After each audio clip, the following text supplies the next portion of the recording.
Egun ondan hori, eta lehenengo eta behin eskerrik asko, eta kitxon izenean ona etorri zarien dan hori, eskerrik asko nire maikidiei, emondako laguntasunan gaitxik, Eibarko udala, Gipuzkoako Foru Aldundia eta Jaurlaritzari, bi hitzetan labur, bi hitz esango ditut labur, ze pentsatzen dut desiatzen egongo sariela, hortengo islarisak entzuteko.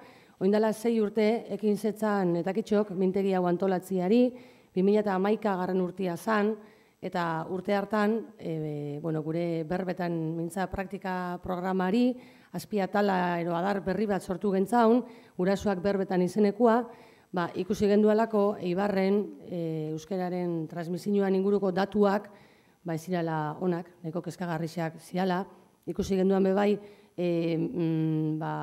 datu eskaxoiek edo arazo hori ezala Eibarkua bakarrik, arazua orokorra zala, eta orduan, importantia bentsan du jakun olako mintegi bat antolatzia, alde batetik elkarren berri eukitzeko, esperientziak eta elkar banatzeko eta trukatzeko, eta danok elkarrekin etorkizuneko estrategiak eta definitzen joateko. Emoten dau mintegiak bere frututsuak edo ematen ditzuala, adibide moduan, igazko islari batek esandakoa praktikara eraman dau Eibarko ikastetxe batek, eta minutu batzuk barru hemen goizan egongo dira euron esperientzia horren berri ematen, eta ez naiz gehiago luzatuko, espero dut benetan gaurko esperientzia hau probetxuzkoa izatea danontzako. Eskerrik asko.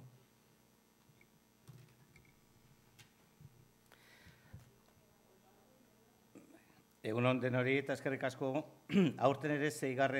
aldiz Eibarrera gerturatzearen. Guretzako plazer bada inbeste jende implikatu ikuste aretoan.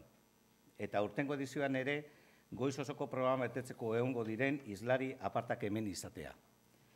Aurten gainera niretzat bereziki pozgarria da Eibarko 2 ikastetxeko irakaslea euren esperientzia kontatzea datozelako. Nire aldetik ez diet denbora gehiago kendu nahi, benetan transmisioaren gaian adituak diren islariari. Baina aprobetxatu nahi dut eskerrak emateko eta kitxori. Euskara elkarteari urte osoan egiten duen lanaren gaitik eta bereziki gaurkoa moduko jardunaldia prestatzeko egiten duen lanaren gaitik. Egun eder bat izan dezazuela gaur Eibarren. Egunon nire aldetik ere. Euskaltzale Lapikoa borbor daola esan daiteke okertzeko, arrisko ondiri gabe. Gaur hemen zaudete, transmisioari buruz hausnartzeko, gogoetaiteko, talantzeko, transmisioa oso garrantzitsua da. Bihar aldundian daukagu beste saio bat, Euskalintzako prozesu parte hartzaile, Euskalintzarekin prozesu parte hartzailean angaldera da, zer egin behar dugu ezberdin eraginkorrago izateko. Etzi, Donostian Carlos Santamarian aurkeztuko da, joan dan ostiralean, Euskara eta bat batzordean onartu zen dokumentu bat, eta hemendik aurrera zer izenekoa. Dokumentu bat, uste dut, mugarri bat izango dena, gure hausnarketa prozesua betan guztian, mugarria eta enborra. Adostasun haundiz, Euskalintzako eragile askoren adostasun haundiz, eraiki delako dokumentua, ekarpen askorekin, eta dokumentu oso mardula delako. Seguruenik, hemendik aurrerako hausnarketa guztiak, dokumentu horren inguruan antolatuko dira. Hori ostegunean, datorren astean, izango da lurraldea eta hizkuntza jardunaldiak baita ere, eragin linguistikoaren ebaluazioa, eta bar jorratzeko. Eta bar, beste zenbait prozesu ere bai. Esango nuke oso momentu beroan gaudela.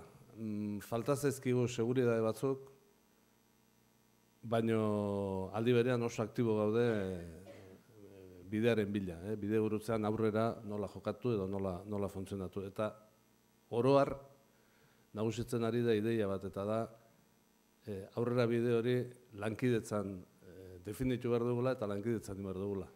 Hor egon daitekela Euskalintzaren indarra eta hor egon daitekela Euskaren biziberritzearen bultzada berri baten abia puntua.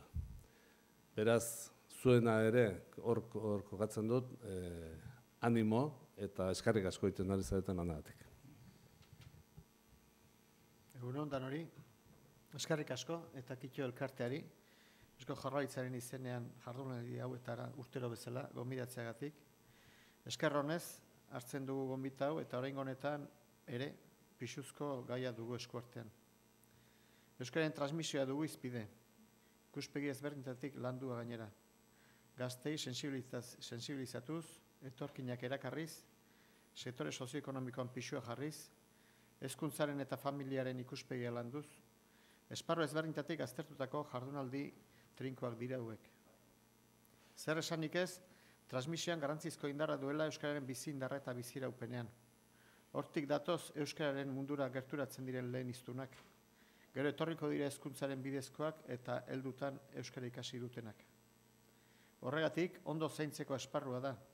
Transmisioa aipatzen dugunean, lehenik eta behin datorkigun irudia, euskaraz dakiten helduak euskara transmititzaren irudia da. Baina hori ez da dena. Egun, bikote misto ugari dago. Erronkatzat hartzen duena, bere seme-alabei, euskara irakastea eta euskara erabiltzera gonbidatzen duena etxeko harremanetan. Hori oso garrantzizkoa da gerorako euskararen erabilera indartzeko. Oso garrantzizkoa den bezala, guroso erdaldunek bere seme-alabek euskara hurbiltzeko egin dezaketen ahalegina. Telebista euskaraz eskainiz, euskarazko liburuak irakurtzera gonbidatuz, edo euskaren aurrean guraso horiek har dezaketen jarreraren bidez. Dena da garrantzizko eremu honetan. Eskola garrantzizkoa da euskararen eskurapenean, baina hau ez da nahikoa. Beharrezkoa bai, baina nahikoa ez. Eskolatik kanpo eremu ugari daude euskarara hurbiltzeko. Aisialdia, kirola, lan mundua, administrazioa. Esparru intimoena eta eraginkorrenetarikoa familiaren eragina da, familiaren esparrua. Euskaren hazkundea iturburu ugaritatik etortzen ari zaigu, eta hor pisu nabarmena du familiaren eraginak. Zaindu beharreko esparrua dau, balio dezatela gaurko jardunaldi hauek ezagutza eta esperientzia ezberdinak elkar partekatzeko. Eskerrik asko.